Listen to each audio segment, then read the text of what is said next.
The Miss Universe 2025 competition was supposed to be a spectacular display of global unity. Instead, it detonated.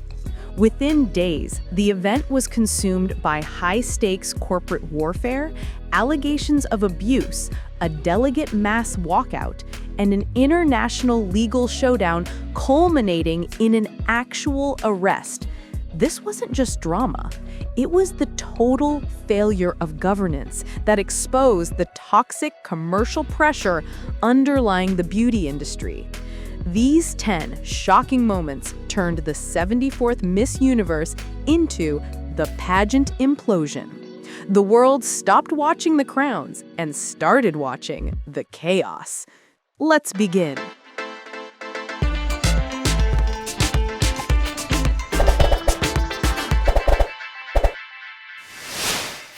Starting off at number 10, the hidden vice, Miss Chile's TikTok faux pas. The first tremor came not from a lawsuit, but from a social media screw-up.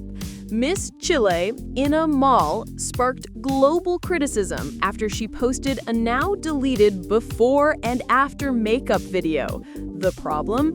Viewers instantly perceived the movement in the clip as mimicking the act of drug use. Mall apologized, blaming her makeup artist, but the immediate backlash highlighted the impossible pressure on delegates to create snappy, viral content, even if it crosses the line of traditional pageant decorum. Coming in at number 9, the corporate feud, when sponsorship goes wrong. The root of the main conflict wasn't personal, it was hard business. The Thai national director, Nawat Brazil, publicly singled out Miss Mexico, Fátima Bosch, during an event. His complaint? He was furious she allegedly failed to post enough promotional content for the host country's sponsors. This move exposed the cold, hyper-commercialized reality. Contestants are expected to be high-value marketing assets. He turned a private business disagreement into a public humiliation. At number 8, the unscripted mic drop. Fátima Bosch fights back. The verbal exchange was caught on a viral live stream. Nawat aggressively called out Bosch, and in the heat of the moment, allegedly called her a dumbhead, a term he later claimed was damage. But Bosch instantly seized the moment, staring him down and stating clearly, "You are not respecting me as a woman." That single line reframed the entire corporate squabble into a clear moral debate about dignity. It was the point of no return. Sliding into number 7, abuse of authority, the security call. Nawat's reaction to being checked? Pure corporate intimidation. After Bosch stood her ground, Nawat escalated the situation by dramatically calling for security to remove the Mexican queen from the room. He simultaneously issued a harsh warning to every other delegate. If anyone wants to continue the contest, sit down. The decision to use institutional force to silence and remove her was the critical breaking point. Holding strong at number 6, solidarity takes center stage, the mass walkout. Nawat's heavy-handed threats backfired spectacularly, triggering a historic display of resistance. As Bosch began to leave, dozens of contestants stood up in solidarity and staged a mass walkout. The most powerful endorsement came from the reigning Miss Universe, Victoria Thielvig, who declared as she left, "Insulting another contestant is a huge lack of respect." The delegates' collective digital platform proved more powerful than the host director's physical authority. Landing at number 5, the PR backlash, tears and denials. Facing instant global condemnation, Nawat attempted damage control, giving a tearful apology where he insisted, "I am human." But he undercut his sincerity by immediately denying the use of the term dumbhead, arguing he said damage. This legal hair-splitting overshadowed his emotional display, causing his apology to appear calculated, and justified the decisive intervention that followed. Coming in at number 4, the official condemnation. Nawat, you need to stop. The Miss Universe organization was swift and absolute. President Raul Rocha issued a public statement announcing severe sanctions.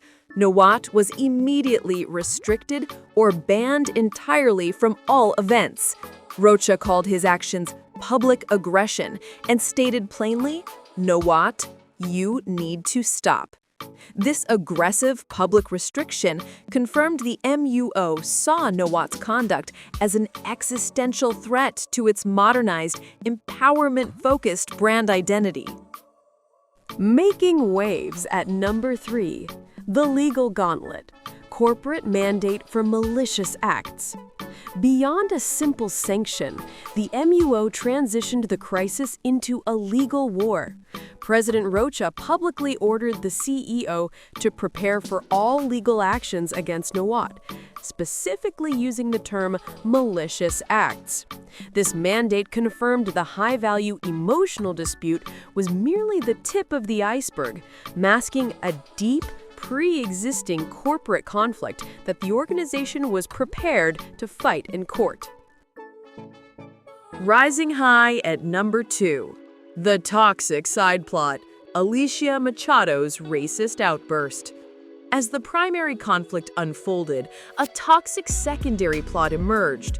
Former Miss Universe Alicia Machado, herself a victim of institutional cruelty decades prior, injected xenophobia into the debate. During a live stream, she launched racist remarks against Nawat, whom she referred to as that despicable Chinese, and mocked people with slanted eyes. The irony was stark. A highly publicized victim became a perpetrator of racial intolerance, polluting the moral clarity. And finally, taking the number 1 spot, the biggest shock of Miss Universe 2025 came not from the stage, but from behind it. A judge, Omar Harfush, resigned just days before the finals and dropped a bombshell. He claimed that a secret pre-selection committee had already chosen the finalists before the official judges even began scoring the contestants.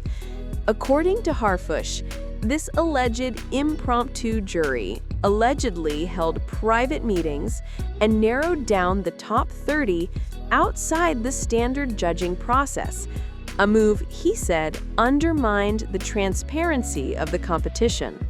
Miss Universe denied the accusation, insisting that all evaluations followed proper protocols. But the allegation alone was enough to ignite a storm. Suddenly, fans weren't just arguing about who deserved to win. They were questioning whether the entire competition had been fair, or if the outcome had been quietly shaped long before the cameras ever rolled. These 10 shocks prove that in the digital era, the unified voice of the delegates carries more weight than the authority of any single director. Fátima Bosch's simple demand for respect forced unprecedented corporate action. The crisis exposed the high-stakes pressure and the extreme lengths regional figures will go to for corporate retaliation.